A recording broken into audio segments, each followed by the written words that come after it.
Bonsoir, bienvenue dans vos instants tarnais. Vous le savez, chaque vendredi, c'est 7 minutes pour mieux comprendre un événement qui fait l'actualité ce soir, la journée de la laïcité et ses résonances particulières dans notre département. Dans un instant, un invité nous dira pourquoi, mais tout de suite, évoquons deux grandes figures tarnaises de la laïcité avec Nicolas Bonduel et Fanette Declercq. Jean Jaurès, Émile Combes, deux Tarnais sans qui la laïcité n'aurait pas aujourd'hui les mêmes valeurs. En 1894, l'affaire Dreyfus réveille un vieux conflit français. Si la Révolution a décidé de supprimer les financements d'État aux églises, le Concordat de 1801 l'a rétabli. Et depuis, deux France s'opposent. Avec l'affaire Dreyfus, le mélange politico-religieux est à son sommet et plusieurs élus veulent y mettre fin. C'est dans ce contexte qu'Émile Combes, né à Roquecourbe, ancien séminariste devenu athée, ancien ministre du culte, connu pour son anticléricalisme, est progressivement mis en avant pour finalement être propulsé président du Conseil. Il va favoriser les projets de loi de séparation de l'Église et de l'État. On parle alors d'une laïcité intégrale, anti-religieuse. Et c'est là qu'un autre Tarnais va avoir son mot à dire. Jean Jaurès souhaite cette séparation, mais il est, lui, pour une liberté de culte. Et il va s'enflammer pour ce principe dans plusieurs discours célèbres. Jaurès veut en finir avec ce conflit depuis trop longtemps enlisé. Il a d'autres projets pour la France. Alors il travaille en coulisses, rencontre les royalistes et les évêques, négocie tant qu'il peut. Pendant ce temps, Combes cherche à imposer l'école laïque et fait en sorte que les religieux ne puissent plus enseigner. Il dépose de nouveaux projets de loi radicaux. Aristide Briand, le rapporteur de cette loi, tente d'en neutraliser les effets. Il réécrit les textes avec le soutien de Jaurès. Combes, Jaurès, la même volonté de voir la laïcité s'imposer, deux visions différentes. En 1905, c'est finalement une loi de philosophie politique libérale qui va s'imposer, assurant à tous liberté de conscience et de culte. Combes aura démissionné juste avant la promulgation de la loi et Jaurès pourra se consacrer à la suite. Faire que la démocratie se donne enfin tout entière à l'œuvre immense et difficile de la réforme sociale et de la solidarité humaine.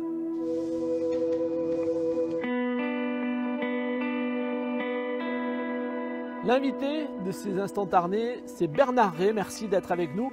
Vous êtes vice-président de la Fédération des libres penseurs du Tarn. Tout d'abord, cette conception évoquée dans le reportage, Combes, Jaurès, leur conception de la laïcité, est-ce que c'est toujours d'actualité? À notre avis, oui. Parce que quand on relit la loi de 1905, il y a peu de choses à reprendre. Les églises continuent à essayer d'avoir une influence dans le débat public, qu'on pense à la loi sur l'avortement, la contraception, qu'on pense au mariage pour tous. L'Église a essayé d'avoir son mot à dire. Alors là, c'est le rôle justement de votre fédération, la libre pensée, d'être finalement vigilant, de mener, de surveiller l'application stricto sensu de cette loi de 1905. Tout à fait, parce que tous ces acteurs de la loi de 1905 ont aussi été des acteurs de l'école laïque, publique et obligatoire. Quels sont les moyens d'action finalement d'une fédération de libres penseurs comme la vôtre? Rentrer dans le débat et faire la preuve qu'on fonctionne mieux avec un État laïque qu'avec un État dirigé par des institutions qui se réclament de croyance. Les gens ont la liberté de croire ou de ne pas croire. Nous ne sommes pas une organisation athée.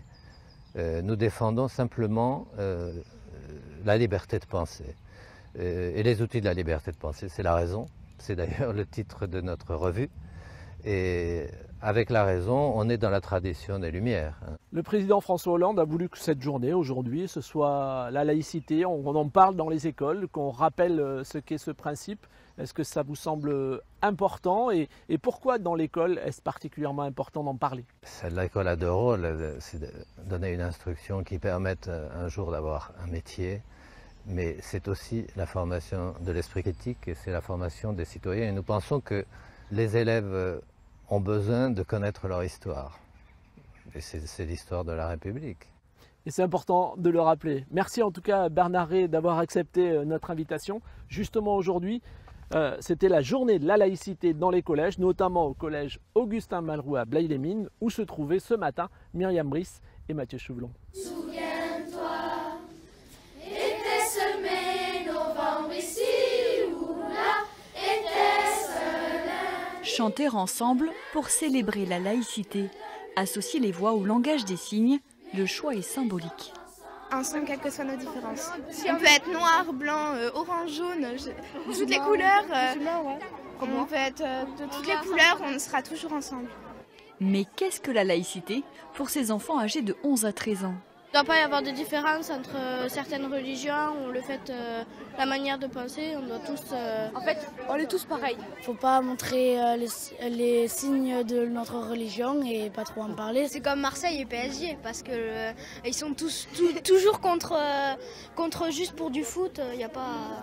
On doit s'accepter, même pour du foot, même pour du rugby, tous les sports, on doit s'accepter quand même. Voilà. La laïcité à l'école devrait être une évidence et pourtant l'éducation nationale n'a de cesse ces dernières années d'en rappeler le sens. Les événements qui sont produits au cours de l'année 2015 ont témoigné qu'effectivement de cette a priori, pensant que c'était dans le berceau de notre nation française, c'était acquis de tous et qu'au contraire, il fallait que nous passions du temps, nous expliquions, nous fassions de la pédagogie parce que certains voient dans la laïcité des interdits, or c'est tout le contraire, c'est une liberté. Au collège Augustin Malroux, on a compris que la laïcité restait l'une des conditions du bien vivre ensemble. Ensemble, tout est plus joli, reviens-moi. Voilà, c'est la fin de vos Instants Tarnais. Votre journal du Tarn revient lundi 19h18. Pour se quitter, le Daltine Trio, les Jazzmen sont en concert à Montirate ce soir. Très beau week-end à tous.